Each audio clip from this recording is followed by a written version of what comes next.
Olá pessoal, tudo bem? Então vamos dar continuidade às nossas videoaulas, né? Então vamos falar hoje sobre um conceito de imperativo categórico do Kant, que é o conteúdo de filosofia, né? Dando continuidade àquilo que nós já tínhamos visto em sala de aula. Então na aula anterior a gente tinha visto um texto do Kant, falamos sobre um texto do Kant chamado Resposta à Pergunta o que é o esclarecimento, né? E neste texto o Kant vai dizer que o esclarecimento seria a saída do ser humano de sua minoridade intelectual, né? Uma outra tradução desse título seria a resposta à pergunta que é o iluminismo. Então, quando Kant está escrevendo esse texto, na verdade, ele está falando sobre o que foi o iluminismo. E aí, o que ele vai perceber? Né? Ele vai perceber o seguinte, que antes do iluminismo, o ser humano vivia numa condição de minoridade intelectual. O que é a minoridade intelectual? É não pensar de modo autônomo, ou seja, não pensar por conta própria. Você precisa de um tutor para orientar como você deve pensar. A gente pode perceber que isso é uma crítica do Kant ao pensamento religioso como era na época, né? Onde a igreja ela mandava em tudo, a última palavra sempre era da igreja, mesmo que o desenvolvimento científico ele mostrasse o contrário, ok? Por outro lado, ele identifica, então, que o iluminismo vai representar o que ele chama de maioridade. Então, é quando o ser humano ele passa a pensar de modo autônomo. Essa autonomia que ele está falando é a autonomia da razão humana perante a religiosidade ou qualquer outro mecanismo que queira subjugar a razão. Por exemplo, a gente pode perceber em outros momentos da história da humanidade que nós temos aí ideias políticas, ideologias políticas, formas de interpretar o mundo que querem negar os fatos científicos. Os fatos científicos são os fatos que estão relacionados à razão. Então, quando a pessoa se aliena a esse tipo de reflexão, ela não está agindo com maioridade, ela está agindo com minoridade, porque ela está tutelando ou subjugando, digamos assim, o seu pensamento à opinião de ideias políticas ou então de ideias religiosas. Então a maioridade significa o quê? Significa você pegar as informações que estão à sua disposição, as informações construídas de forma racional e utilizar essas informações para poder tomar as suas decisões, beleza? Segundo Kant, existem duas causas para essa minoridade, né? Uma das causas seria o que ele chama de preguiça e a outra seria covardia. Preguiça é aquele povo que acha que é mais fácil pegar o Ctrl+C e Ctrl+V e simplesmente reproduzir o que os outros falam, ou seja, tem preguiça de pensar efetivamente. E aí quando começa a pensar, ou quando começa a desenvolver seu raciocínio, acaba percebendo, ou então acaba usando argumentos dogmáticos, vamos dizer assim. É assim porque é assim e pronto. A covardia são aquelas pessoas que, mesmo sabendo o que a razão prega ou o que a razão encaminha, vamos dizer assim, não tem coragem de enfrentar o sistema que está colocado contra si. Beleza? Muitos pensadores, inclusive no período medieval, eles passaram por isso. Alguns tiveram coragem, né? E outros acabaram se submetendo ao que o pessoal dizia na época por mera, podemos dizer assim, para atender às suas próprias necessidades. Então, agora nós vamos começar a falar de um outro assunto dentro do pensamento kantiano, que é a ética kantiana, né? O Kant ele é conhecido por desenvolver o que a gente chama de ética do dever, que também pode aparecer com a expressão ética deontológica, né? Por que deontológica? A palavra deontológica significa segundo o dever, né? A ideia, essa expressão deon significa dever, então é o estudo do dever, ok? A base desse pensamento é uma afirmação de que as ações corretas ou erradas, elas são corretas ou erradas por si mesmas, independente das consequências ou das intenções por detrás das ações. Você já deve ter ouvido a expressão popular que diz que o certo é o certo e o errado é o errado.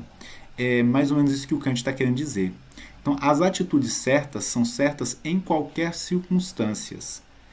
As atitudes erradas também são erradas em qualquer circunstância. Então, muitas vezes a pessoa fala assim, não, eu cometi um erro, mas a minha intenção era boa.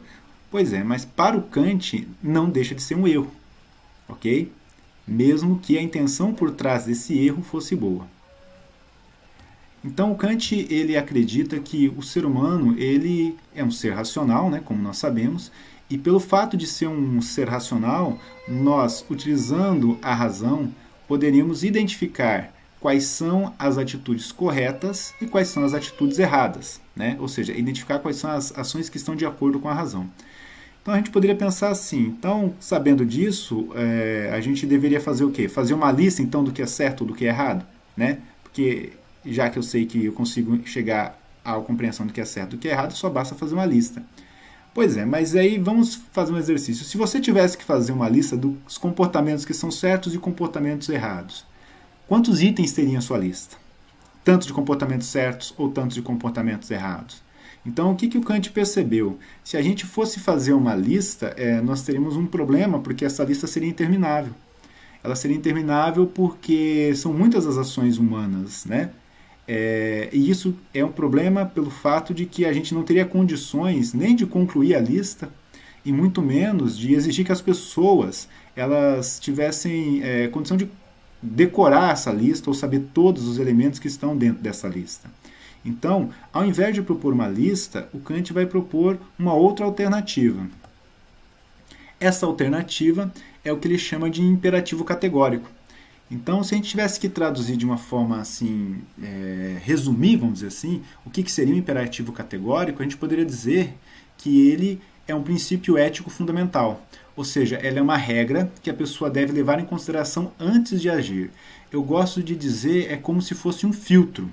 Antes de agir, você passa, ou seja, através da sua reflexão, né, você faz uma reflexão passando essa sua conduta ou aquilo que você pretende fazer segundo esse filtro, né? E o que significaria ou como que o Kant expressa esse imperativo categórico? A frase que está expressa aí agora, né, ela é normalmente a forma como aparece nas questões vestibulares, né, ou, no caso, é a forma como Kant escreveu. Age como se a máxima de tua ação devesse tornar-se, através da tua vontade, uma lei universal. Destrinchando o que ele está querendo dizer ali. Então ele está dizendo assim, quando você for agir, você tem que pensar o seguinte, esta ação, ela pode se tornar uma lei universal? O que é uma ação que se torna uma lei universal? É uma ação que pode ser reproduzida por todas as pessoas, ok? Então você tem um problema ético diante de si, né? Uma questão prática para ser resolvida e você não sabe se a sua proposta de resolução é correta ou errada. Então o que você faz? Você pensa, se todas as pessoas fizessem isso que eu estou fazendo, qual que seria o resultado? Se o resultado for bom, ou seja, a sociedade vai continuar bem, não vai causar conflito, não vai desestruturar a sociedade, muito bem, então essa sua ação é uma ação ética, uma ação correta que deve ser feita. Agora, se esta ação ela não for algo que seja bom, ou seja, é algo que vai causar conflitos, é algo que vai desestruturar a sociedade, então essa ação não é uma ação ética, é melhor que você não tenha essa ação. Vamos para exemplos práticos, né? Essa notícia eu peguei hoje é terça-feira, 31 de março, e eu peguei lá no site do G1. Então, políticos e PMs fazem festa em mansão e contrariam decreto em Búzios. Vizinhos relatam que festa começou às 1 da tarde de sábado e durou até a madrugada. Obviamente ela está se referindo a pessoas que evitaram, ao invés de evitar o convívio social, né, a aglomeração de pessoas, foram contrário a isso. As autoridades sanitárias do país estão orientando a gente a manter isolamento e eles estão fazendo o quê? Reunindo para fazer festa. Em resumo, descumpriram as orientações. Aí vamos pensar o seguinte, vamos passar pelo filtro. Imagine que você está fazendo aniversário hoje e você quer muito fazer uma festa com seus amigos. E aí você fica na dúvida, devo fazer ou não devo fazer? Que é mais ou menos o que esses caras fizeram. Não estou dizendo que foi uma festa de aniversário, mas se reuniram para fazer uma festa. Bom, se você fizer a festa, quais são, se todo mundo fizer essa festa, se todo mundo tiver o mesmo comportamento, fazer a festa porque tem vontade, qual que é o resultado? Bom, a tendência é que o risco da propagação da doença é maior. Consequentemente, mais pessoas doentes vai sobrecarregar o sistema de saúde, logo, o resultado dessa ação pode ser um resultado muito ruim. Por quê? Porque nós estamos acompanhando os noticiários e entendemos, né? Precisamos relembrar tudo aqui novamente. Agora, se eu não fizer comemorar em casa, sozinho, o que vai acontecer? Bom, é só mais um aniversário da minha vida, ano que vem tem outro, tudo der certo, nós já vamos ter superado isso aí, você vai poder comemorar com seus amigos. Se todo mundo fizer assim, todo mundo fica em casa, a gente passa o período da quarentena e ficamos felizes no final da quarentena, ok? Então, no caso, romper o isolamento social é uma atitude que não vai beneficiar a sociedade. Consequentemente, ela não é uma atitude ética a ser realizada, ok? O segundo exemplo é uma notícia num site aqui de Palmas chamado Gazeta do Cerrado, né, um site Tocantins, que fala sobre alguns feirantes que começaram um sistema de delivery, né, de entrega.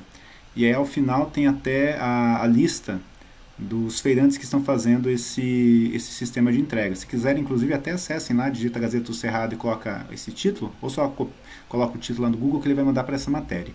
Então, o que acontece? Nós temos aí pessoas, a essência da matéria, pessoas que encontraram ou se adaptaram, encontraram formas alternativas de sobreviver esse período passageiro que nós estamos, que isso é uma coisa importante lembrar, isso é só um período passageiro, em breve nós estaremos de volta à nossa atividade normal, né? Então eles encontraram uma forma de se adaptar a essas circunstâncias.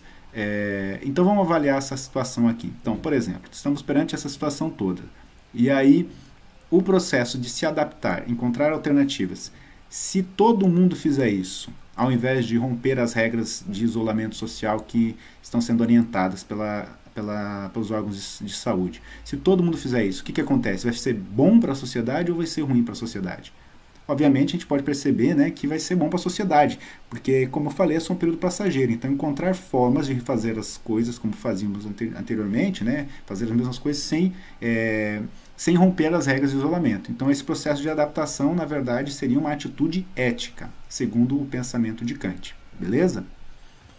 Eu deixei uma atividade lá, então, no link, né, que a coordenação encaminha para vocês. Se tiverem dúvidas, também podem responder, encaminhar por lá. Estou vendo que algumas pessoas já estão respondendo as atividades. Eu estou aprendendo a usar ainda o Google Classroom, então, na medida do possível, eu vou dar o retorno para vocês. Estou encontrando uma forma de dar o retorno pelo próprio aplicativo, lá pelo próprio programa, tá? Mas se eu não conseguir, eu vou reunir as questões que aparecerem e depois eu comento com vocês. Beleza, pessoal? Um abraço para vocês e até breve.